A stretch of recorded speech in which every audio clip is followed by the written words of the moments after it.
tugas ini adalah untuk mencari dimensi pondasi. Hanya dimensi pondasi saja, bukan dengan tulangannya. Bisa saat ini bisa pakai, kalau saya ya lebih prefer ke arah pondasi dangkal karena lebih mudah. Tapi juga dulu saya dulu pekerjaannya malah pakai pondasi dalam, pakai borpel. Tapi ini saya ingin mempermudah aja untuk teman-teman supaya cepat kerjanya. Jadi saya minta untuk membuat perencanaan dimensi pondasi dangkal saja. Oke. Seperti yang kemarin saya bilang, data beban ini harus mengikuti dengan SNI 1727/2020. Untuk muatan mati itu sendiri itu sama, karena itu adalah fix ketentuan dari PPUG 1983, Peraturan Pembebanan untuk Gedung. Yang berubah adalah di muatan hidupnya. Saya bilang di tugas Ansruk pun juga sama.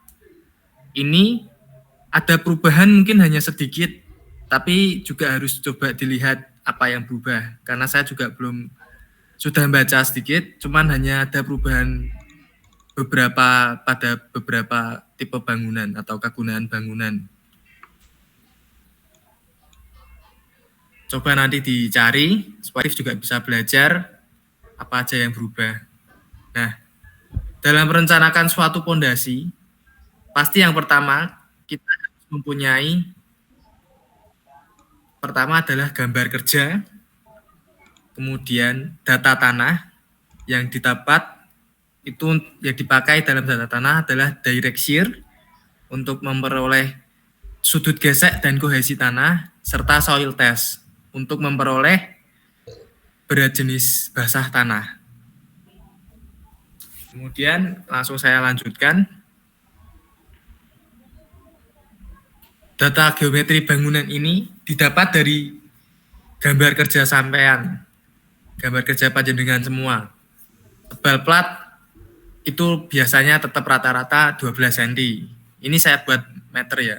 Lapisan kedap air itu biasanya di atap aja, itu 2 cm. Genangan air hujan itu kita anggap 2 cm juga. Kemudian tebal plat lantai itu juga bisa sesuaikan dengan gambar. Tebal spesi itu harusnya 2 bisa, 3 bisa, tergantung nanti panjenengan pengennya yang mana. Tebel tegel 0,5 atau tebel keramik ya, itu ya. Terus jarak portal LY, itu LY adalah portal yang terpanjang. Jadi misalkan ada kotak ukuran 4x3, berarti LX-nya 3, LY-nya 4. Kemudian tinggi kolom menyesuaikan dengan gambar dari potongan. B balok, H balok itu dimensi balok. B sluf, H sluf dimensi sluf. BH kolom itu dari kolom juga dimensi kolom. Bisa dimensi kolom bisa sama, bisa tidak. Seperti yang dicontoh ini tidak sama. Tebal dinding untuk tebal bata ringan atau bata merah itu 15 cm. Tapi kalau misalkan digambar ada yang menggunakan partisi, itu berarti beda lagi tebal dindingnya. Sekitar 0,7 meter, 0,07 sampai 0,09 kalau partisi. Kita lanjutkan. Pembebanan di sini ada beban atap sama beban lantai, plat lantai. Beban atap sendiri itu terdiri dari beban berat sendiri plat, itu terdiri dari tebal plat dikali berat jenis beton. Berat jenis beton tadi bisa dicari di halaman awal, bisa dipelajari. Hasilnya adalah sekian. Berat air hujan tadi seperti yang di data geometri bangunan 0,05 cm kali 1000. 1000 itu adalah berat jenis air. Kemudian untuk berat plafon dan penggantung itu juga ada di atas 11 dan 7. Kemudian untuk beban hidup ini 96 untuk atap. 96. Ini atap sama semua ya. Atap dak, atap misalkan kalau misalkan dia pakai kuda-kuda juga sama 96. Kemudian ada lagi dia dihitung Q ultimate-nya 1,2 DL. DL adalah ini. Maaf, keliru. DL adalah ini. Kemudian LL adalah ini. Ketemu hasilnya ini. Kemudian untuk plat lantai sama, tebal plat dikali biji beton. Kemudian finishing atap itu spesi. Di situ tadi yang di awal ada 3 cm. Nah, di sini 0,02. Ini kan berbeda. Saya minta harus sama ya. Jadi dari atas dan bawah ke bawah itu semua harus ngeling. Karena kalau tidak ngeling, Pak Bambang nanti akan pasti menyalahkan. Terus 21 ini adalah berat jenis spesi. Berat keramik itu juga ada tadi di atas di PPUG 26 kilo. Kemudian sama berat plafon plus penggantung. Nah, yang membedakan adalah berat plat lantainya. Di sini beban hidup sekolah berdasarkan SNI 2013. Tapi kemungkinan ada perubahan. Ini saya pernah baca itu kalau yang sekarang yang 2020 bukan 192 tapi 287. Nah, makanya saya minta untuk teman-teman update itu karena itu. Peraturan itu selalu update dan tidak cuman terpaku kepada yang lama, karena kan juga beban akan terus berkembang. Sama, kemudian kita hitung satu Q ultimate-nya. Di sini ada tulisan QA dan QL. Itu yang membedakan adalah atap dan lantai. Terus karena di sini ada 2 tipe beban hidup. Kalau digambar di sini, ini adalah koridor, ini adalah ruang biasa. Jadi harus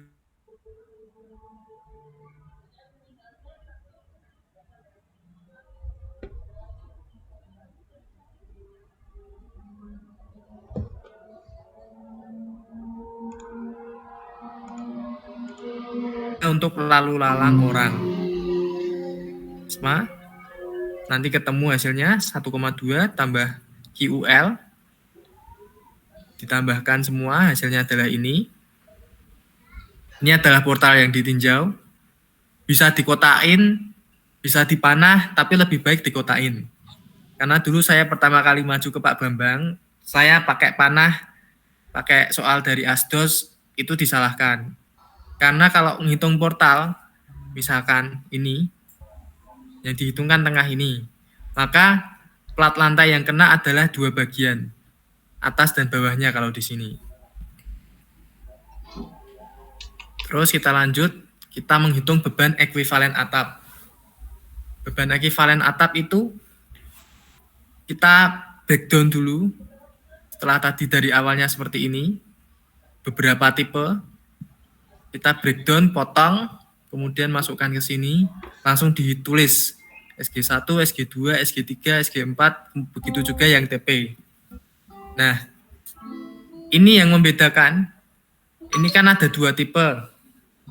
Ada 2 tipe. Yang pertama ukuran platnya 350 kali 450. Kemudian ada yang ukuran 400 kali 450. Nah, ini saya ambil tinjau yang pertama atau yang sini. Di sini 4,5 LY-nya. Seperti tadi yang tak bilang, LY itu adalah yang terpanjang, LX yang terpendek. Nah, di tipe 1 ini terdiri dari SG1, SG2, SG4, 5, 6, 7, 8, 9, 10. Ini harus diuraikan. Jangan dipisah ya, misalkan SG1 1 sampai SG10. Itu enggak boleh. Jadi harus detail. Kemudian masuk kita ke plat Q ekuivalen segitiga atap 1. Karena A1 ini atap, A itu atap, 1 itu adalah tipenya. tipe 1. Kita masukkan, ini adalah rumus awalnya, kemudian rumus finalnya adalah ini. Kita masukkan 1/3 dikali QUA dikali LX. LX adalah 3,5. QUA atap tadi adalah 580,8. 580,8. Ketemulah hasilnya ini. Kemudian di dalam plat ini kan ada dua, ada segitiga dan trapesium. Kita juga harus menghitung trapesiumnya. Trapesiumnya tadi terdiri dari apa? Ada 1, 2, dan seterusnya. Kecuali TP5, TP6, TP15, dan TP16. Ini rumus awalnya. Kemudian dijabarkan. Diperolehlah rumus finalnya adalah ini. Setengah QUA dikali LX per LY kuadrat dikali LY min 1/3 LX kuadrat. Di sini harus dikasih simbol trapesium. Kalau di sini tadi kan segitiga. Itu sama.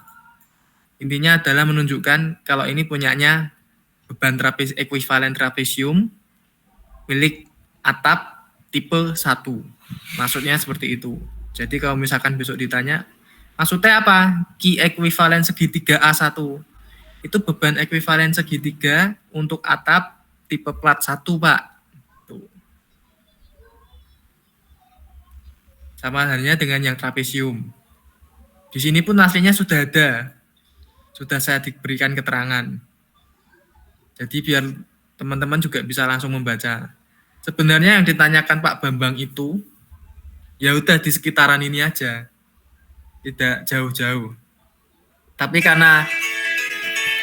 karena mungkin mahasiswa gugup, akhirnya ya jadi down lah berat kata. Tapi kalau panjenengan semua yakin dan belajar, saya yakin itu bisa menjawab semuanya. Kemudian lanjut lagi, kita masuk ke beban lantai. Beban lantai ini sama, tadi ada tipe 1. Ini kebetulan kan antara tipe 1 dan tipe 2 itu udah langsung berbeda. Tapi nanti kalau misalkan tipe 1-nya bisa jadi kegunaannya beda, kayak misalkan ruang kelas sama koridor, berarti nanti juga tetap ditulisnya ini tipe 2. Misalkan kalau yang ruang kelas tipe 1, kalau yang ruang koridor tipe 2. Ini tipe 1, sama kayak tadi, SG1. Bedanya di Q ultimate 706, tadi untuk ruang kelas 706,1. Kemudian untuk sama yang trapesium juga sama. Ini Q trapesium L1, lantai untuk tipe 1. Nah, yang berbeda di sini. Ini untuk atap yang tipe 2. Tipe 2 sama, yang berarti yang dipakai ukuran 400 kali 450. LY-nya otomatis berubah karena lebih panjang 4,5. Di sini yang dipakai kan SG3 dan 8. Sama tadi QA, seperti yang diambil dari atas. Ini semua ngeling ya teman-teman. Kalau tidak ngeling, saya sarankan lebih baik pakai aplikasi Excel aja kalau untuk mengerjakan. Ini juga sama. Nah, tadi kan di sini Ki segitiga A2, berarti atap tipe 2. Ki ekuivalen trapesium atap tipe 2.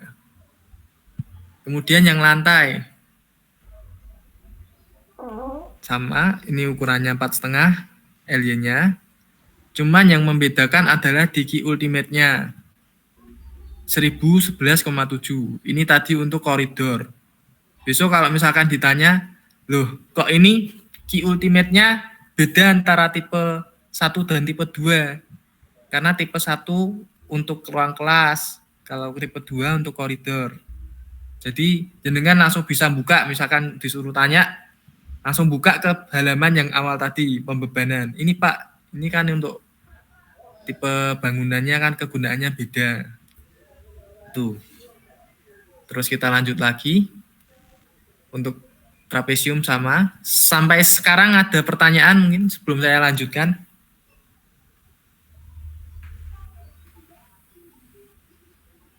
Belum Mas, belum. Belum? Oke, lanjut ya. Belum ya Mas, lanjut Mas. Oke. Dalam menghitung portal itu ada namanya beban terpusat dan beban merata. Beban terpusat itu yang bentuknya panah, kalau beban merata itu yang panjang ya. Memanjang. Sebentar, tak. Dulu.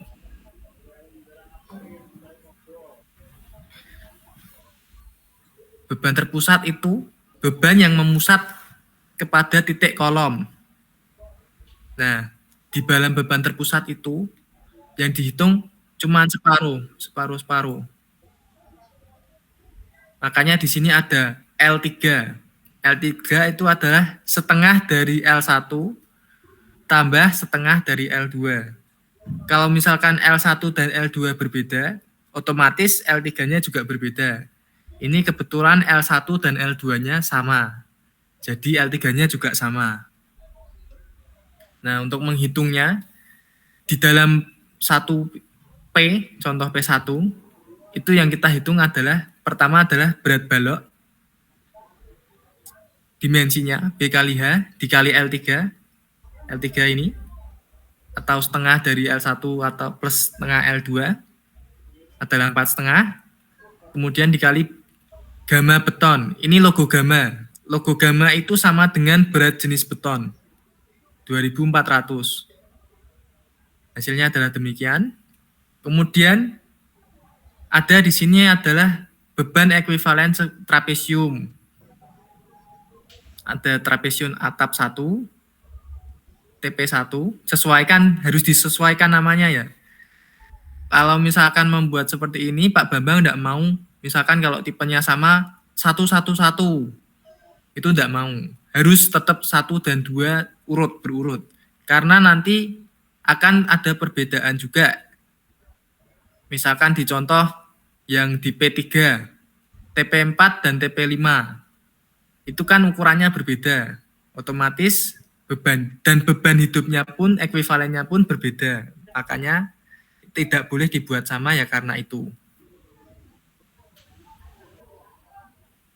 Untuk tak lanjutkan lagi yang P1, Ki ekuivalen trapesium atap 1 tadi didapat dari hasil ini, trapesium atap 1 811 dikali setengah dari L1. TP1 kan ini tadi setengahnya, berarti kan dari 4,5 kan 2,25.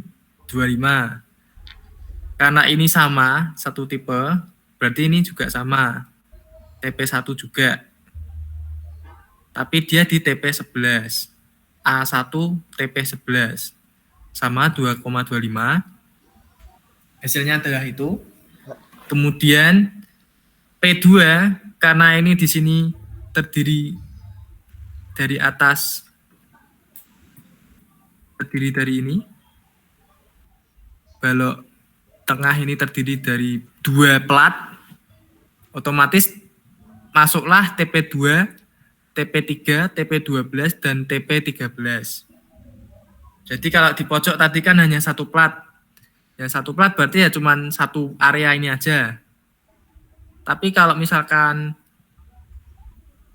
2 bagian, satu baloknya dalam 2 plat, otomatis dia menghitung 2 bagian ini. Nah, sama rumusnya, berat balok tadi, terus L1 setengah beban ekuivalen tadi sama juga rumusnya. Nah, yang membedakan adalah di P3. Diperhatikan ini A1 dan A2. karena berbeda tipenya. Nanti bisa dicari, bisa di atas tadi, bisa dipelajari. 8 apa berbeda tadi kan sudah saya jelaskan.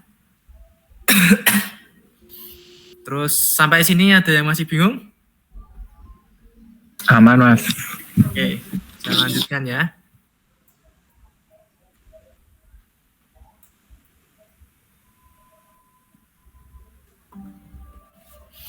Lanjut kita ke beban terpusat pada balok lantai 2. Balok lantai 2 sama. Ini yang tak arsir itu maksudnya adalah dinding. Kemudian kalau di lantai 2 itu kan sudah ada kolomnya, otomatis berat kolom itu masuk. Sama rumusnya. Ini nanti juga kemungkinan ukuran antara balok atap dan balok lantai itu pasti beda. Kemungkinan beda, kemungkinan bisa berbeda. Nah itu disesuaikan dengan gambar kerja panjenengan semua. Kebetulan di sini sama 0,3 kali 0,4, di lantainya juga sama. Tapi kalau misalkan berbeda, ya disesuaikan dengan gambarnya. Kadang kolom pun juga sama. Di lantai dasar dia lebih besar, di lantai kedua dia lebih mengecil. Rumusnya sama, B kali H kali L3 kali gamma beton, dimensi dikali L3 ini, dikali gamma betonnya. Untuk kolom, B kali H besar. Kalau ditanya, loh kok hanya ada 2? Ini H besar untuk menunjukkan tinggi kolomnya, Pak. Kalau B kali H kecil itu untuk dimensi kolomnya. Ini di sini 0,3 kali 0,4 kali 4,2 dikali gamma beton. Oh ya, gamma beton itu sendiri ada 2. Ada gamma beton bertulang dan gamma beton tanpa tulangan. Kalau gamma beton tanpa tulangan itu 2.200. Kalau dengan tulangan itu 2.400. Kita lanjut. Berat dinding. Berat dinding sama, yang dihitung juga tetap separuh. Karena kalau menghitung plat itu, kalau beban amplop, kalau terpusatnya itu hanya separuh dari area plat. Terbagi menjadi 2. Berat dinding B kali H besar kali L3 kali gamma dinding. Tebal dinding, B itu tebal dinding 0,15. Terus tingginya dinding 4,2. Tinggi dinding dan kolom harusnya sama. Tidak boleh tidak. Kemudian L3 didapat dari sini. Kemudian gamma dinding. Gamma dinding ini bata merah 1.700. Nanti kalau misalkan bata ringan itu cuman terpaut sekitar 1.500 ke bawah. Kemudian nanti kalau ada lagi juga yang berat gamma dinding partisi itu cuman sekitar 900. Jadi harus disesuaikan dengan gambar denah panjenengan semua. Ini hanya contoh karena ini memang gambarnya adalah denah batanya bata merah. Kemudian ekuivalen sama L1. Ini sudah berubah jadi L karena dia lantai L sesuai dengan hasil perhitungan beban ekuivalen trapesium lantai 1 TP1 bisa dicari di atas, nanti bisa dipelajari. Setengah L1 2,25, kemudian ditambah setengah L2 2,25 dikali QL sama L1 trapesium L1 TP11. P4 P5 P5 itu tidak ada dindingnya dan tidak ada kolomnya, otomatis tidak perlu ditambahkan. Jadi yang ada di situ hanya ada beban balok itu sendiri, berat balok itu sendiri, dan berat ekuivalen. Berat ekuivalen dari 2 plat, TP2, TP3, TP12, dan TP13. Nilainya sama karena masih setipe, masih satu trapesium ekuivalen trapesium L1.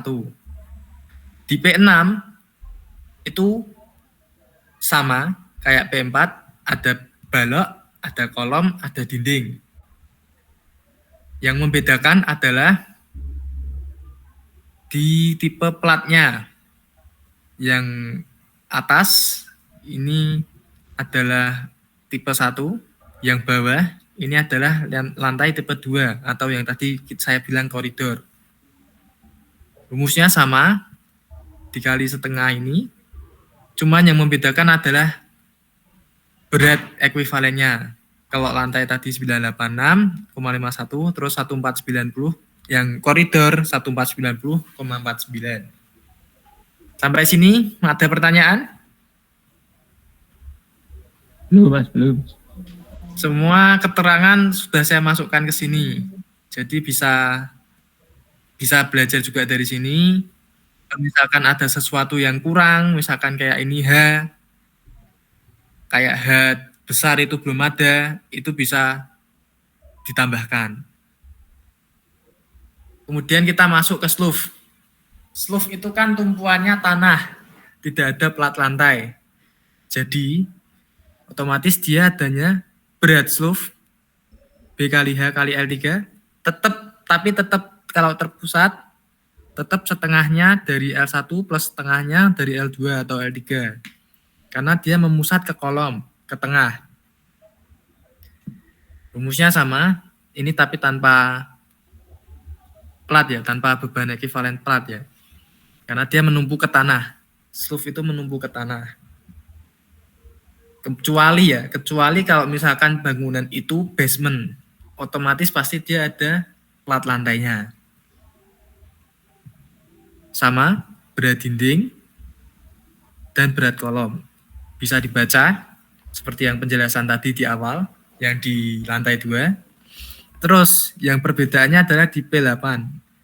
Karena dia di sini nggak ada dinding, nggak ada kolom, otomatis dia langsung hanya berat slough-nya saja. Lanjut, kita saatnya masuk ke beban merata. Beban merata itu adalah beban horizontal pada balok. Jadi di sini tidak ada beban, tidak ada menggunakan L1, L2, L3. Jadi panjangnya juga menyesuaikan itu.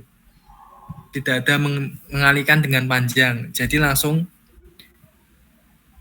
ban adalah bebannya di sini. Karena dia sudah platnya full, menumpuk ke arah balok. Jadi hanya menghitung berat balok atapnya. Ini sepanjang ini. Kemudian dengan ditambahkan beban ekuivalen segitiga 1, segitiga 6. Karena di sini tertumpu 2 tipe.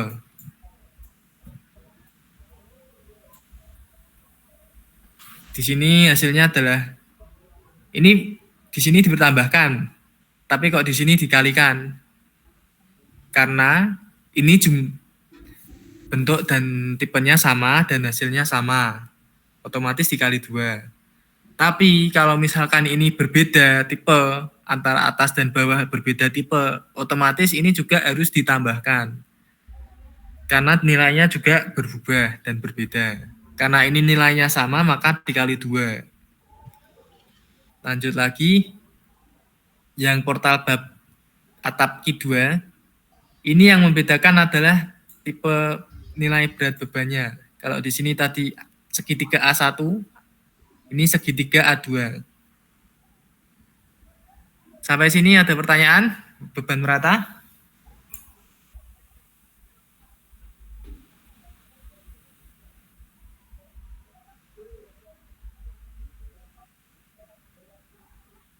Saya lanjutkan.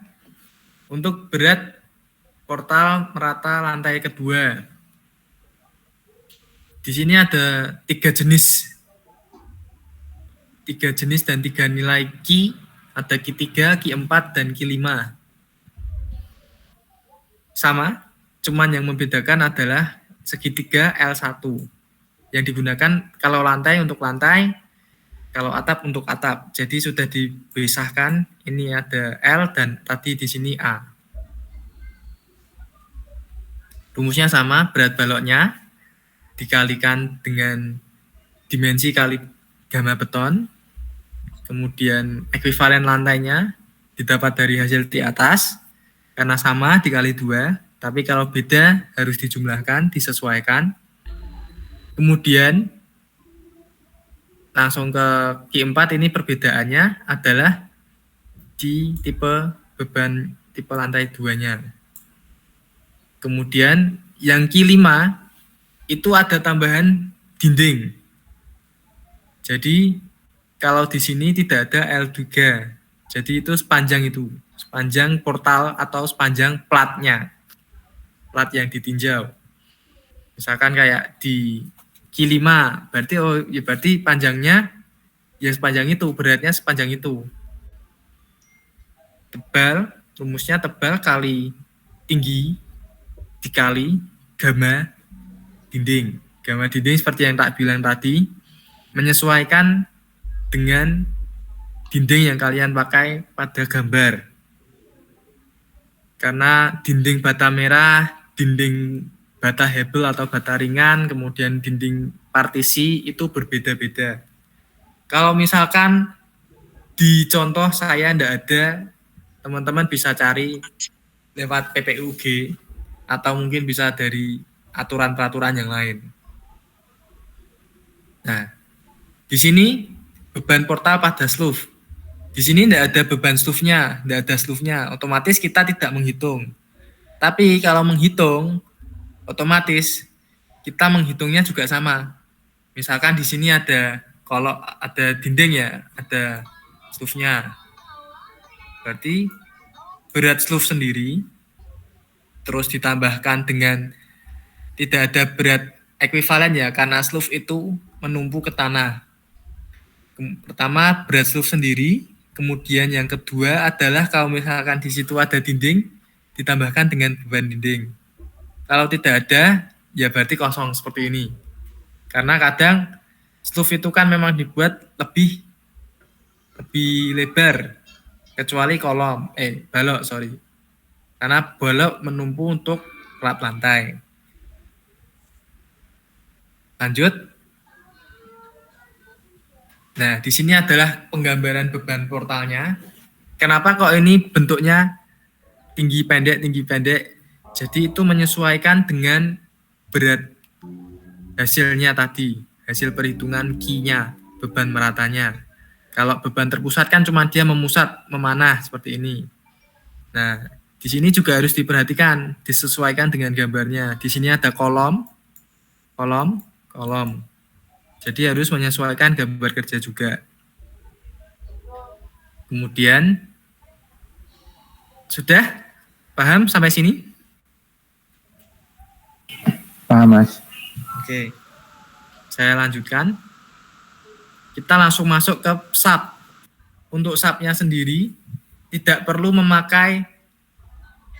dipakai properties, material, kemudian section itu tidak perlu. Itu kita langsung masukkan ke dalam gambar portal ya. Gambar portal, kita bikin gambar portalnya, ukurannya berapa, X. Portalnya itu yang dipakai adalah X dan Z. X itu jaraknya ini tadi. Misalkan kalau di sini 3,5, 3,5, 4, 3,5. Nah, ini disesuaikan. Kemudian tingginya juga samakan 4,2. Di sini sudah pada bisa mengoperasikan sub apa belum?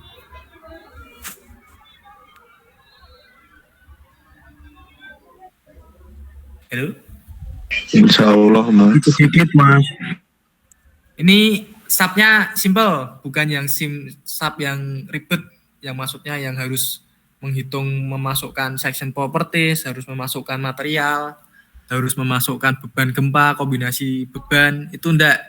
Jadi program awal sub langsung buka, nanti langsung dibuka pilih new section, itu nanti pilih yang XZ, terus nanti tinggal dimasukkan aja koordinat dan sistem gridnya menyesuaikan dengan gambar portalnya panjenengan yang di sini tadi.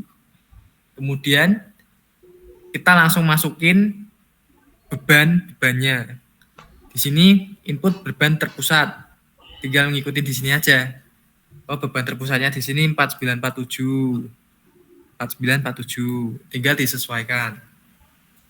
Kemudian sama sampai terakhir di sini. Kalau misalkan dia di sini tidak ada beban terpusatnya, ya berarti tidak usah dihitung. Kayak di sini. Nah, di sini kan tidak ada beban terpusatnya. Terus kita masukkan beban meratanya. Beban merata tadi di sini 1643. 1643. Disamakan, dimasukkan di input semua. Sudah mudeng toh input beban apa belum? Sudah, Mas. Sudah ya. Nah, setelah kita masukkan beban-bebannya, jangan lupa untuk ditambahkan assign. Ini jepit ya, karena pondasi kan itu terjepit, bukan roll atau sendi yang bisa bergerak. Bisa milihnya dari assign, join, restrain. Itu dipilih jepit semua terhadap titik kolomnya. Jadi hanya kolom saja yang dipilih. Kalau tidak ada kolomnya ya tidak usah. Terus ini kenapa kok ada gambar? Ini adalah slope.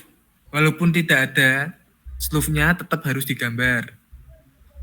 Kami pasti punya panjenengan ada juga yang nanti slope-nya ada bebannya. Otomatis juga dia dimasukkan beban dan di input di sub. Setelah itu kita analisis, ketemulah hasil analisa join. Langsung kita ganti ke ton aja. Kalau tadi inputnya pakai kilogram, terus hasil inputnya langsung ubah ke ton. Nah, yang dipakai untuk menghitung pondasi itu adalah ini. Force itu adalah P atau F kalau di situ. Beban dari vertikal, beban dari atas. Kemudian juga momen 0,88.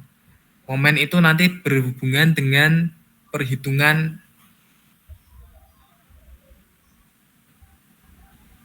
ini. Tegangan tanah. Dan titik E.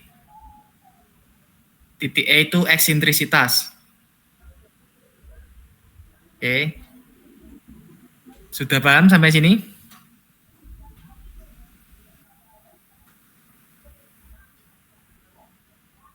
Saya lanjut lagi. Nah, di dalam data tanah tadi yang saya bilang yang dipakai sudut gesek tanah, kemudian kohesi, dan berat basah tanah. Kohesi, gamma atau berat basah tanah. Kalau di data tanah itu ada berat kering dan berat basah. Yang kita pakai yang berat basah. Kemudian sudut geseknya adalah ini. Sudut gesek itu kan pasti beberapa data tanah itu ada yang koma. Nah, hasil koma itu harus diinterpolasi untuk memperolehnya.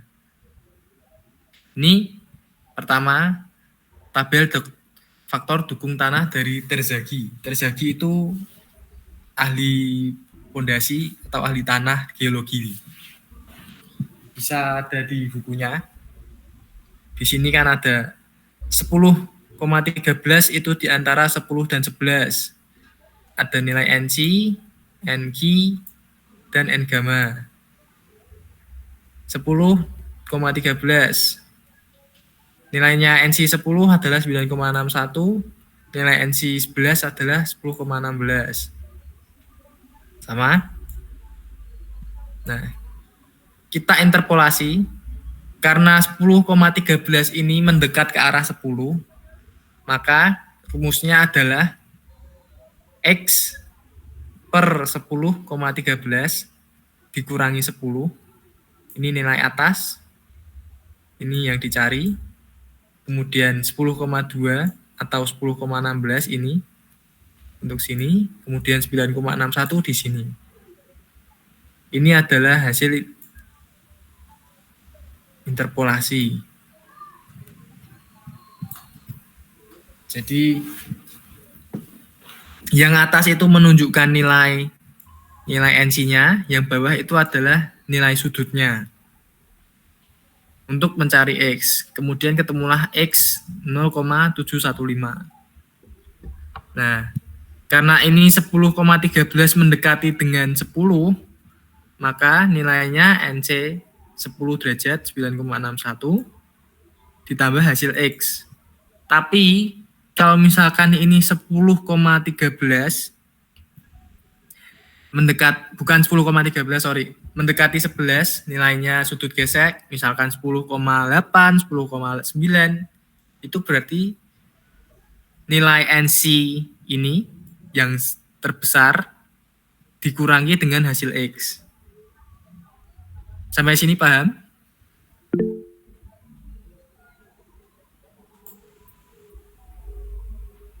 Maaf Mas, boleh tanya Mas? Tadi kan 10,13 kalau mendekati ke 10 sama 10,13 atau angka berapa yang mendekati ke 11, itu ada batasnya nggak Mas ya? Dari misalnya 5 ke bawah, apakah 5 ke atas gitu yang mendekatinya? 5 ke bawah itu masuk ke 10. Kalau 6 ke atas itu masuk ke 11. 0,6 naik ke bilangan atasnya. Kalau 0,6 ke atas itu naik ke bilangan ke atasnya. Kalau 0,5 ke bawah naik ke bilangan turun ke bilangan yang bawahnya. Seperti itu. Kasih Mas. Ya. Sama aja untuk N-Ki dan N-gamma. Rumusnya adalah seperti ini juga, sama. Kemudian diperolehlah. Nah, di sini juga harus dimasukkan karena ini kan kita beda. Nilai sudut geseknya kan beda, tidak ada di tabel. Otomatis harus kita input di sini. Ketemulah hasilnya adalah seperti ini, 9,68, 2,73, 0,58. Terus kita mulai masuk menghitung pondasi.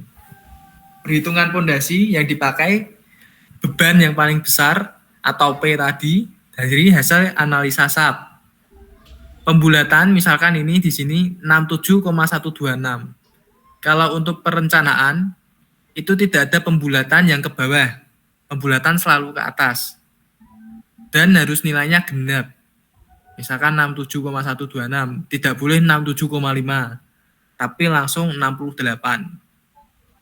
Kemudian momennya ini tadi diperoleh dari SAP juga 0,88. Walaupun itu hasilnya minus, tetap ditulis positif. Kedalaman pondasi D sama dengan 2,5. Kedalaman pondasi sendiri itu dari mengikuti kedalaman hasil sondir atau data tanah panjenengan semua. Jadi misalkan kalau ada yang data tanahnya 3, ya berarti 3. Kalau misalkan ada yang 2, ya 2. Kemudian B ini 1. Ini adalah pengambilan sampel untuk menghitung berdimensi yang sesungguhnya. Sudut gesek dalam 10,13 tadi. Kemudian ini adalah penjelasannya. Sudut geser diperoleh dari resum data tanah. Berada di antara sudut 10 dan 11. Maka harus diinterpolasi untuk mencari NC, N-Ki, N-gamma. Dan ini adalah hasil interpolasinya. Tadi yang dari tabel ya. Dari hasil interpolasi, sorry. Kalau yang dari tabel itu kan cuma 2 angka di belakang koma. Kohesi, kalau misalkan di data tanah, itu biasanya satuannya kilogram per sentimeter persegi. Itu dibuat ke ton. Jadi dia turun 1. Jadi 2,7 dari 0,277 menjadi 2,77. Gamma basah, ingat lagi yang dipakai yang basah bukan yang kering. Ini biasanya juga sudah ada, sudah ton satuannya juga. Kemudian FS itu adalah faktor keamanan, faktor safety. Faktor safety untuk pondasi dangkal itu 3. Tapi kalau untuk pondasi dalam itu 5. Jadi berbeda-beda. Ini perlu di-note juga. Kemudian langsung kita jawab rumus terzagi untuk pondasi dangkal bentuk persegi. Rumus terzagi itu ada banyak. Kalau panjenengan pernah punya buku rekayasa pondasi, itu pasti tahu.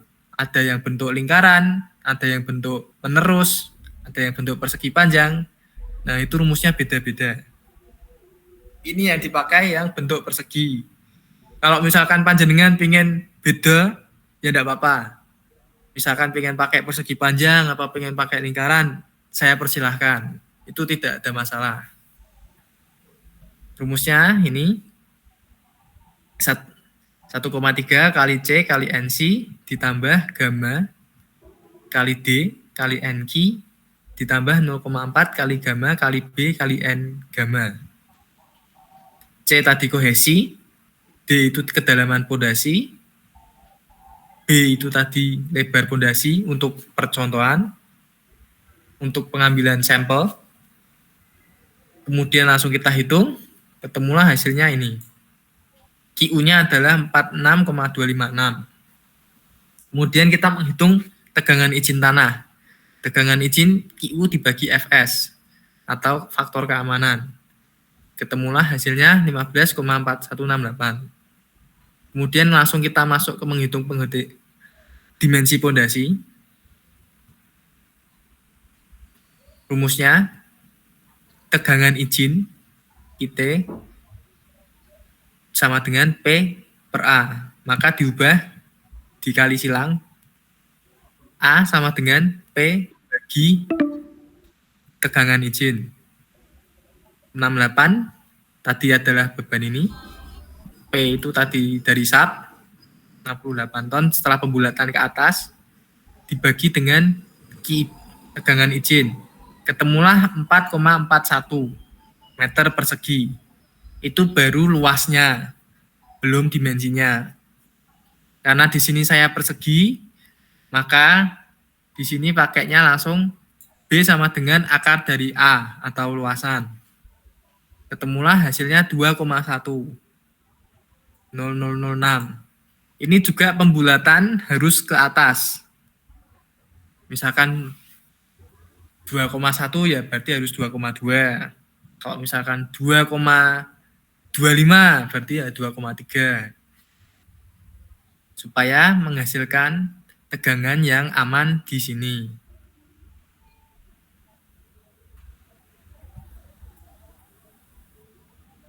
Kita hitung A-nya yang baru menggunakan 2,2, ketemulah 4,84.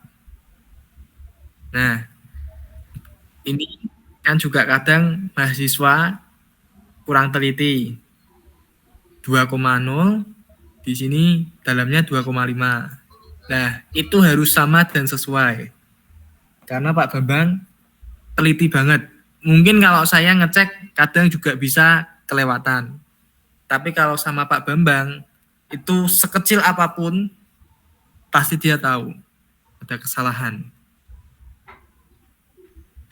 Kita menghitung dulu tegangan di titik kedua.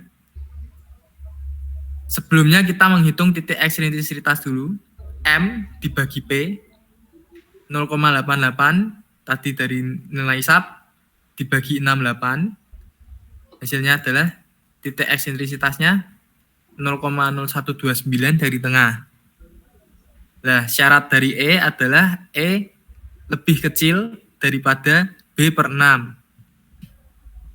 B-nya tadi sudah kita peroleh 2,2 dibagi 6. Kalau misalkan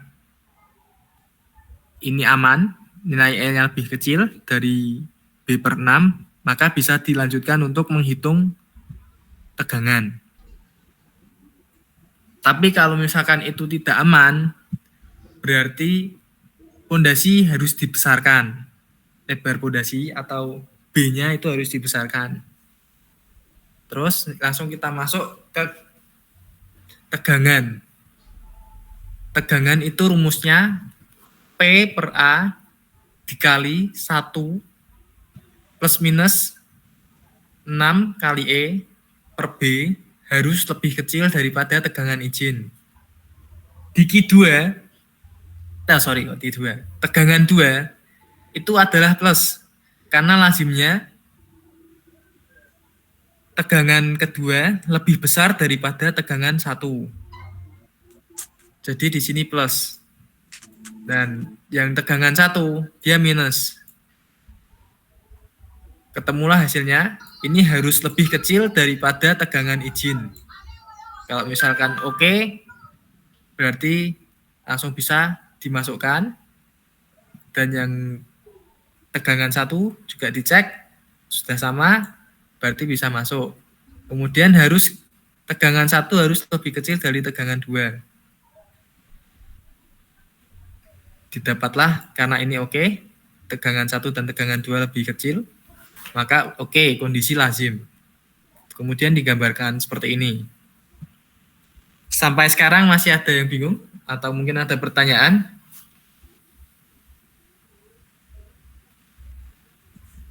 Ini sudah mau sampai akhir.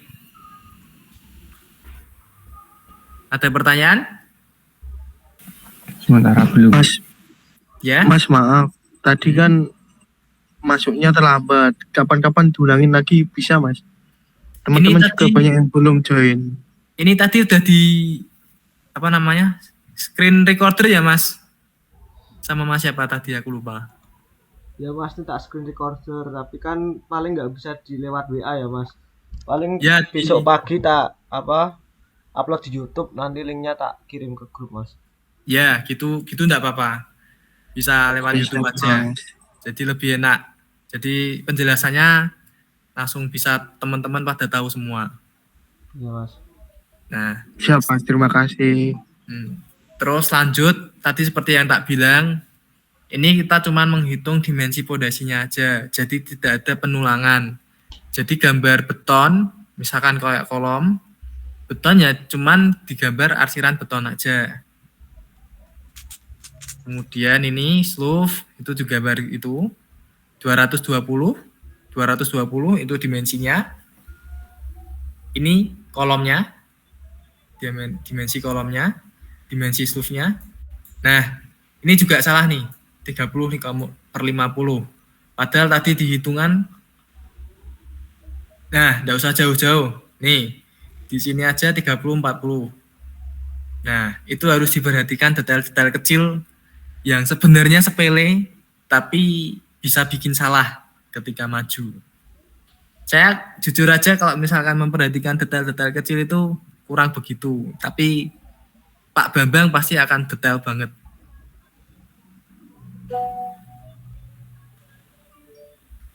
Kemudian ini dimasukkan dimensinya, ini kedalamannya, pondasinya 250.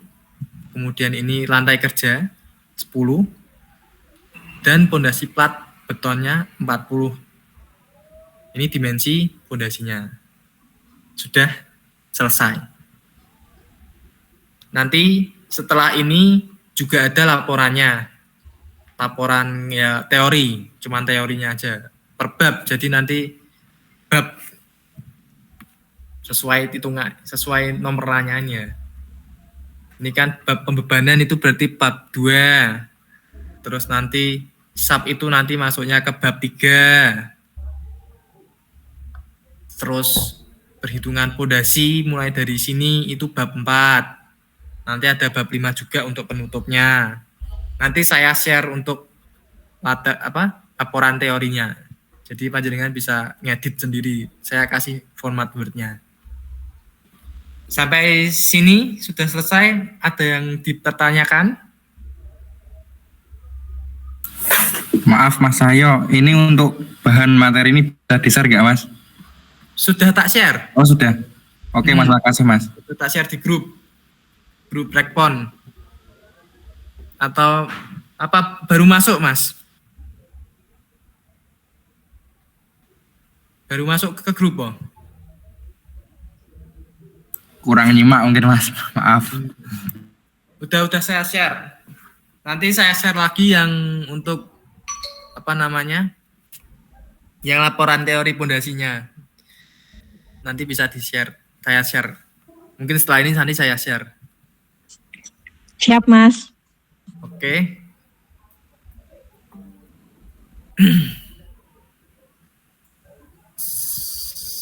Saat ini masih ada pertanyaan mungkin? Sudah saya stop share screen-nya.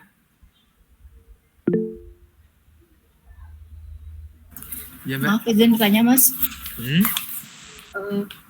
Saya juga telat tadi Mas, belum masuknya udah di pertengahan. Yang awal-awal tadi itu kan kalau dari contoh ada data pembebanan. Yang data pembebanan ini dicontohkan disesuaikan sama dengan rencana pembebanan minimum gedung SNI tahun 2013 ya Mas. Nah ini 2020 Mbak. Ya, berarti yang sekarang kita makanya yang 2020 yang sesuai yang tentu terbaru ya Mas. Ya, itu hanya contohnya 2013. Itu jadi contoh lama. Iya, siap-siap. Yang terbaru 2020. Itu pun paling nanti berubahnya cuman di beban hidupnya aja. Kalau beban mati akan sama, mengikuti PPUG 1983. Baik Mas, terima kasih. Ya. Mungkin ada yang lain? Mas mau tanya Mas.